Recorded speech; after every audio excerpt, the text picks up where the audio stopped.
ఓం మహాగణాధిపతయే నమః. ఓం గురుభ్యో నమః. ఓం శ్రీమాత్రే నమః. పరమేశ్వర స్వరూపమైనటువంటి జ్యోతిష, వాస్తు మరియు ఇతర అనేకమైనటువంటి శాస్త్రములను మనకు అందించినటువంటి మహర్షులకి నమస్కారం. హయగ్రీవ హయగ్రీవ హయగ్రీవేతి యోవధేత్తస్స నిస్సరతేవాణి జహ్నుకన్యా ప్రవాహవత్ అరుణాం కరుణాతరంగితాక్షీం ధృతపాశాంకుశపుష్పబాణచాపాం అనిమాదిభిరావృతాం మయూకైః అహమిత్యేవ విభావయే భవానీం. శ్రీమాత్రే నమః. ప్రేక్షకులకి ఆ లలితాంబిక అమ్మవారి యొక్క అనుగ్రహం పరిపూర్ణంగా కలగాలని మనస్ఫూర్తిగా కోరుకుంటూ మనం ఈరోజు చెప్పుకోబోయేటువంటి టాపిక్ ఏమిటి అంటే జూన్ 5, 6 తారీఖులు పర్టికులర్గా ఈ యొక్క 5 గ్రహాలు పర్టికులర్గా పంచగ్రహ కూటమి అంటారు.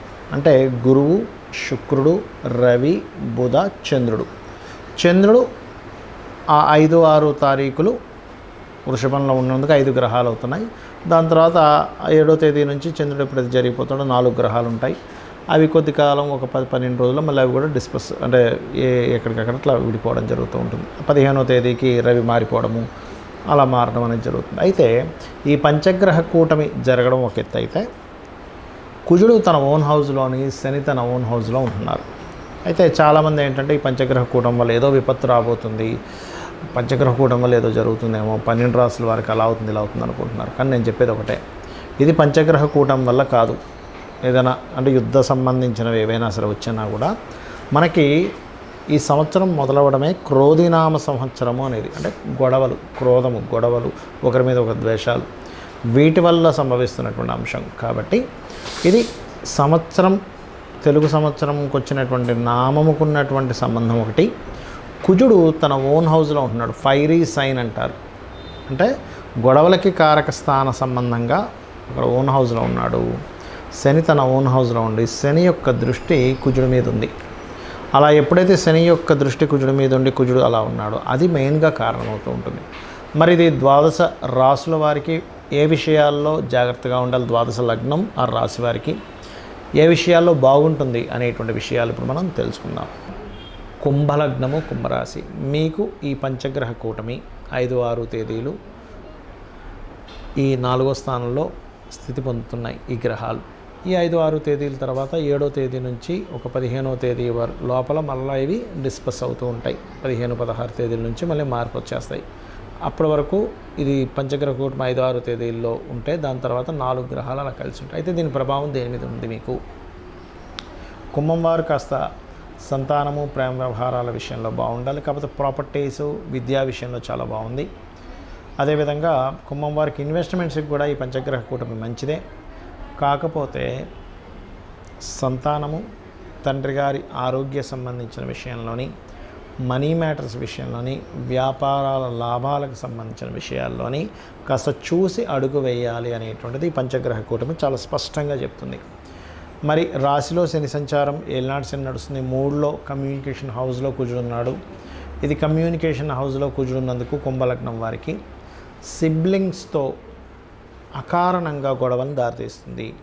లేకపోతే అగ్రిమెంట్ ఒకటి రాసుకుందాం అనుకుంటారు, తీరా చూస్తే అగ్రిమెంట్ మార్చి రాయడం వల్ల ఇబ్బంది రావడం, ఫోన్లోని లేకపోతే మెయిల్స్లోని ఏదైనా మీరు కమ్యూనికేట్ చేసేటప్పుడు అది కాస్త ఇబ్బందికరమైనటువంటి వాతావరణాన్ని తీసుకురావడము, కాస్త షార్ట్ జర్నీస్లో లేనట్లయితే మీరు కొంచెం ఈ ఫైర్ రిలేటెడ్ సంబంధించిన విషయాల్లో కొంత ఇబ్బంది రావడం అనేది స్పష్టంగా చూపిస్తుంది. అయితే మీకు ఏలినాడు శని రాశిలో సంచారం జరుగుతుంది కాబట్టి కొంచెం వర్క్లు లేట్ అవ్వడం కానీ, కొంచెం బద్ధకంగా ఉండడం కానీ, బాడీ పెయిన్స్ కానీ ఇస్తూ ఉంటుంది.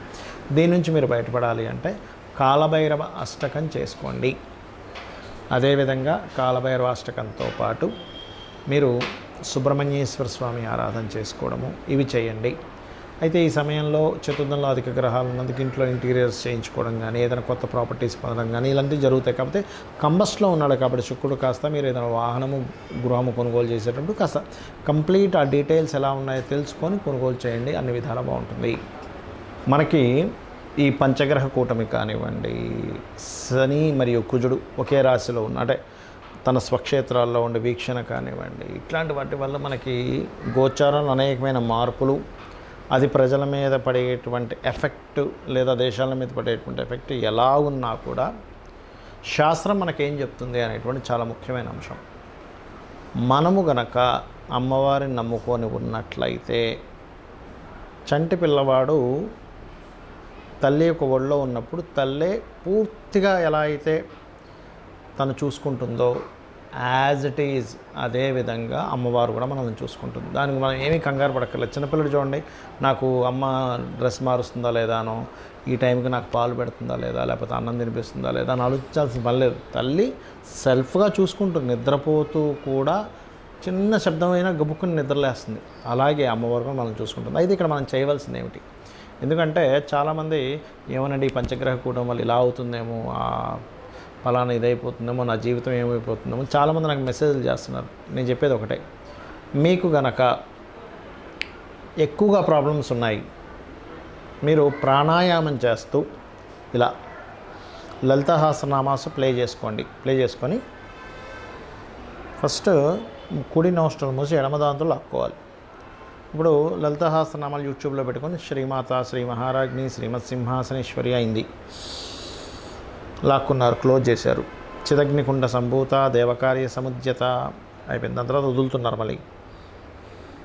ఉద్యద్భాను సహస్రాభా చతుర్బాహు సమన్వితాయై నమః.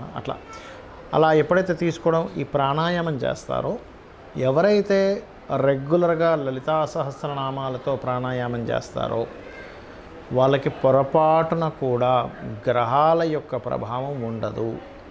దానివల్ల ఏమిటి, సర్పదోషాలు ఉన్నాయనో, లేకపోతే కాలసర్పదోషం ఉందనో, కాలసర్పదోషమే నిజంగా చెప్పాలంటే కాలానికి సంబంధం ఉంటుంది. కాలానికి, దేశానికి జరగబోయే విపత్తులకు సంబంధం, జన్మజాతకానికి సంబంధం లేదు. అదేవిధంగా సర్పదోషాలు ఉన్నాయనో, ఏలినాటి శని నడుస్తుందనా, అర్ధాష్టమి శని నడుస్తుందనా, లేకపోతే కంబస్ట్ యొక్క గ్రహాల సంబంధం ఉందనా, లేకపోతే బ్లాకుడు భాగ్య చక్ర అంటారు, అంటే భాగ్యం ఉంది కానీ అది ముందుకు రావట్లేదు అనుకునేటువంటివి ఏవైతే ఉంటాయో వీటన్నిటి విషయాల్లోని మీరు బయటపడతారు, గుర్తుపెట్టుకోండి.